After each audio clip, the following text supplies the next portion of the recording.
boa tarde a todos. Que a paz do Senhor, que a paz de Cristo Jesus venha recair sobre todos nós. Hoje começamos uma nova jornada, aprendendo a ser vitoriosos. Como? Sabendo contra o que nós vamos lutar. Você que é crente sabe contra quem devemos lutar. Você que não é crente, que não é evangélico, que simplesmente assiste o canal, hoje vai aprender como ser vitorioso e contra o que você deve lutar e o que você tem nas mãos. Nosso canal começa hoje com uma nova jornada, é o PR 448, Apocalipse hoje. Tenha em mente que você é vitorioso.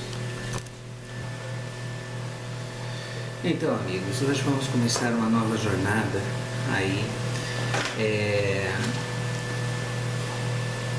de como alcançarmos vitória e contra o que realmente nós devemos lutar e o que está acontecendo hoje no meio evangélico, né? Porque muitas vezes reclamam de várias coisas. Uma delas como que eu posso dizer? São as necessidades do dia a dia, aquilo que você busca, enfim. Todos queremos vitória. O crente, o não crente, o evangélico, o não evangélico, aquele que segue realmente a palavra do Senhor. E nós temos lá hoje, né, em Efésios 6, 12, né, Efésios 6, capítulo 6, versículos 12, que diz assim: porque não temos que lutar contra carne e sangue, mas sim contra os principados, contra as potestades, contra os príncipes das trevas deste século, contra as hostes espirituais da maldade nos lugares celestiais. Exatamente. Por que nós temos que buscar e por que nós temos que lutar contra isso? O grande mal do século.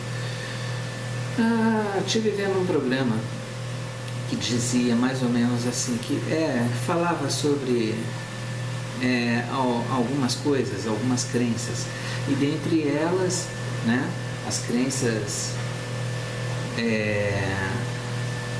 como que eu posso dar esse nome, de efeitos rápidos, né? Ou seja, feitiçaria, varia, enfim, vários outros assuntos. E eu fiquei, me coloquei a pensar e eu falei, nossa, como a necessidade das pessoas vai longe. Uns por maldade, por ódio mesmo no coração, querendo destruir uma outra pessoa, né, com aqueles bonequinhos, com bastante agulha. Outros, enfim, só a destruição, só querendo a destruição. Pois é, meus amigos, eu, durante 34 anos da minha vida, que estive dentro do candomblé, na Umbanda e no espiritismo kardecista, muitas vezes eu via o quê? Ninguém vai a esses lugares porque é bonzinho ou porque quer fazer caridade aos outros ou porque quer algum bem em comum para a sua volta. Infelizmente, né? Quem procura Umbanda, quem procura Candomblé, quem procura Quimbanda, quem procura Preto Velho, quem procura Zé Pilintra, quem procura esses espíritos, o que acontece? Eles não vão lá porque estão procurando algo melhor para as suas vidas. Muitas vezes quem procura um Exu dentro de um terreiro vai por vingança. Porque o fulano ou a fulana me tirou a mulher ou me tirou o marido, porque eu perdi o meu emprego por causa de ciclano, por causa de beltrano. Ele não culpa si, ele culpa sempre uma pessoa mais próxima. Ou seja, o seu erro sempre tem um calibre mais grosso, ou seja, tem um gatilho que puxou, mas nunca foi ele que puxou esse gatilho. Ele não diz, eu perdi o meu emprego porque eu sou incapaz de executar tal trabalho, ou minha esposa foi embora porque eu não dava carinho, porque eu não ficava em casa, meu marido foi embora, meu esposo foi embora, porque muitas vezes eu não dava a atenção devida a ele. Não, foi a vizinha que roubou o marido, foi o vizinho que roubou a esposa, o colega de trabalho que roubou a esposa. Que mais? Eu perdi o meu emprego porque tinha um novo lá que era querido do chefe, então eu acabei perdendo meu cargo. É sempre dessa forma. Então eu queria hoje, eu estou vindo aqui hoje, que é para fazer um trabalho para ver se eu acabo com a vida desse fulano, ou dessa fulana, ou desse ciclano, que eles morram. É assim ou não é assim? É assim, porque eu vi isso durante 34 anos. E ontem eu estava vendo exatamente um programa que falava sobre isso. A crendice popular, ou seja, a maldade. É aquilo, nós não temos que lutar contra a carne e nem contra o sangue. Ah, mas assim você está me falando então que eu tenho que perdoar a fulana que vai lá no terreiro e faz um feitiço para mim. Se você crê em Deus, o feitiço não vai te pegar. O diabo pode até tentar te prejudicar de alguma forma, mas ele não prevalecerá. Porque tem uma passagem na Bíblia que diz assim, fui jovem, hoje sou velho. E nesse tempo eu nunca vi, né, o justo perecer ou pedir. Então, é onde eu falo. Nós temos que lutar contra as potestades. Ah, mas como que nós vamos lutar contra esse, esse tipo de demônio? Orando, buscando a palavra, vendo a verdade, buscando a verdade, porque não é você de forma alguma que vai procurá-lo muitas vezes, ou vai em algum lugar assim, e chega lá, você fala, não, eu vim aqui porque você é forte. Não, se você vai lá, é porque você é enganado, até chegar lá. Por exemplo, quer um exemplo? Seu filho, 16 anos, 17 anos, você não sabe o que ele faz, você não sabe onde ele está e você não sabe como ele procede. Na escola, na balada, né? Ou em algum lugar. Vamos lá, não acontece comigo, acontece com o vizinho. Engano seu, acontece com você também. Mas vamos supor, você liga a televisão de manhã, você vê lá, jovem, 17 anos, morto a tiros, saiu da balada e mataram ele. Primeiro, se você fosse uma pessoa firme, ele não estaria na balada, porque 17 anos, mas ele estava no lugar errado na hora errada. Ele estava no lugar errado, na hora errada, da maneira errada, porque você o deixou errado. E agora não tem mais salvação. Mas você liga a televisão de manhã e vê lá, jovem, 17 anos, preso por tráfico de cocaína e tráfico de droga. E portava crack. Mas é que... Não, como ele foi levado até isso? Como ele chegou até o crack? Como ele chegou até a droga? Foi porque alguém falou para ele que aquilo seria bom, ele ganharia muito dinheiro e ele ficaria rico. Ou que teria bom carro, boas roupas, enfim, ele estaria numa situação boa. Quem mente? Satanás. Porque Satanás tem os seus demônios na rua que indicam. Aquele garoto que morreu na balada, quem falou para ele que a balada era bom? Não, porque ele ia arrumar uma namorada lá, o paqueras, né? Mas quem falou para ele? Quem colocou na cabeça dele? Foi os amigos. Mas através de quem? Satanás. O mal do século. O mal do século. Os deuses deste século.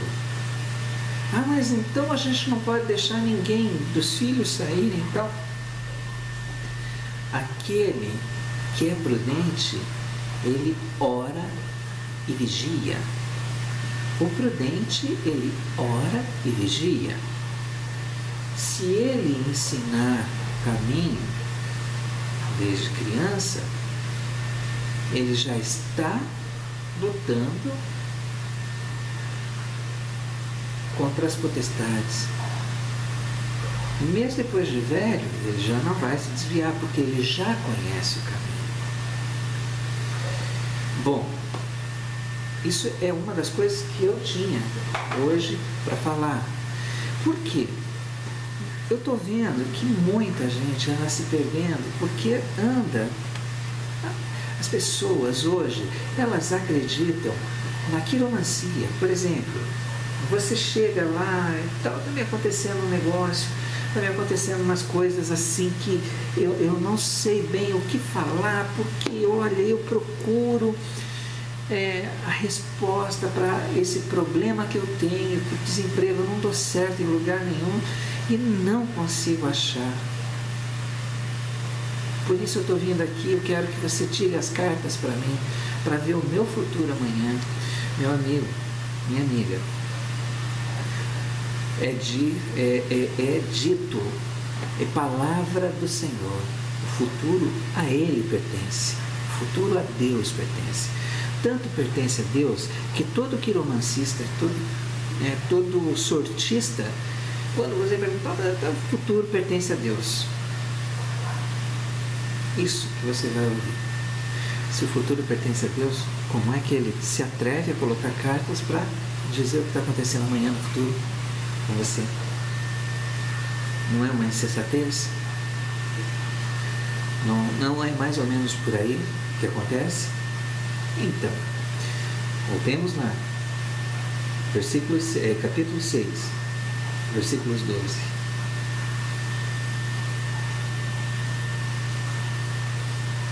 Contra principados, contra as potestades, contra os príncipes das trevas destes séculos. Quem são os príncipes das trevas destes séculos? Está certo que tem ser humano que já deixou, digamos assim, o lado bom para se entregar ao lado negro.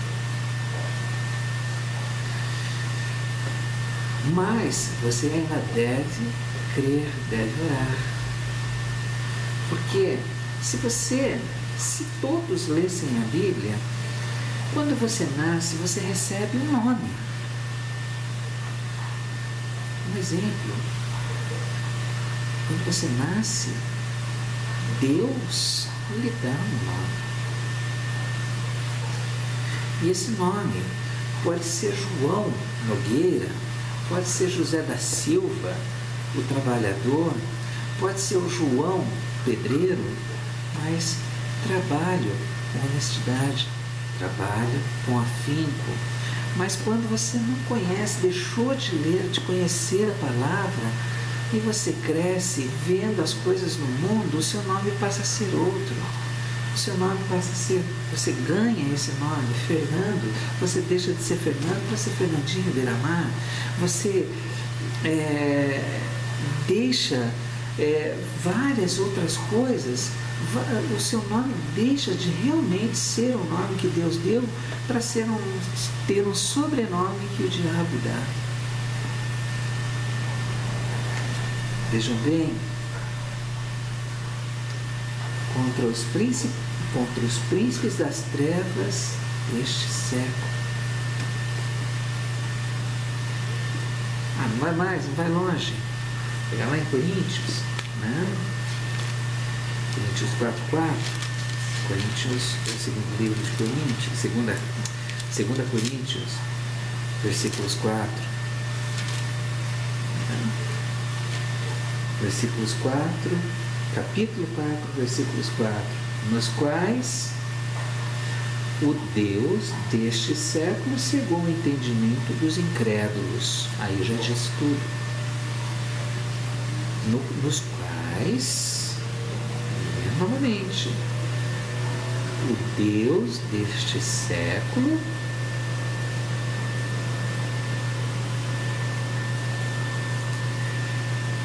cegou o entendimento dos incrédulos, para que lhes dessem, para que não lhes resplandeça a luz do Evangelho, da glória de Cristo e a imagem de Deus, que é a imagem de Deus. Então vamos ler de volta, se você está com a sua Bíblia aí, vamos lá ler junto comigo então.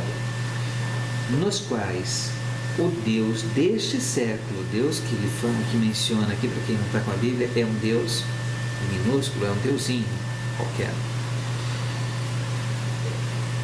Nos quais o Deus deste século cegou o entendimento dos incrédulos, para que lhes não resplandeça a luz do Evangelho, da glória de Cristo, que é a imagem de Deus. Então, se o diabo tem o poder de cegar a tua razão, o teu entendimento, fazer com que você tenha preguiça de buscar a palavra. Ah, mas isso é um livro. Esta é a palavra. É a única que tem. Se ele teve a ousadia de cobrir o teu entendimento, te colocando um véu que te separa da verdade, quem dirá se ele não põe a mão na tua família? Quem dirá o que ele não faz com as tuas finanças? Ah, mas eu trabalho o mês inteiro, ganho lá, não ganho tão mal assim. Eu ganho, vamos lá, R$2.500, só que chega no final do mês eu estou devendo 3. Como? Ah, e outra, eu não pago aluguel. Como? Se você ganha tão bem, não é tão mal, é bem razoável. E chega no final do mês você ainda está com dívida. Vamos ler lá novamente? Nos quais o Deus deste século cegou o entendimento dos incrédulos. Quem são os incrédulos? Aqueles que não creem na palavra, aqueles que falam assim, sabe de uma coisa? Deus é Deus em qualquer lugar, todos os caminhos levam a Deus, todas as religiões levam a Deus. Mentira. Isso é uma mentira que Satanás colocou na tua cabeça para que você não procure. Você quer ver uma historinha? O tempo da Inquisição.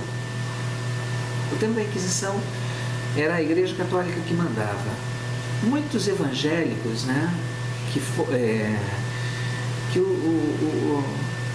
o evangelismo real começou com Lutero.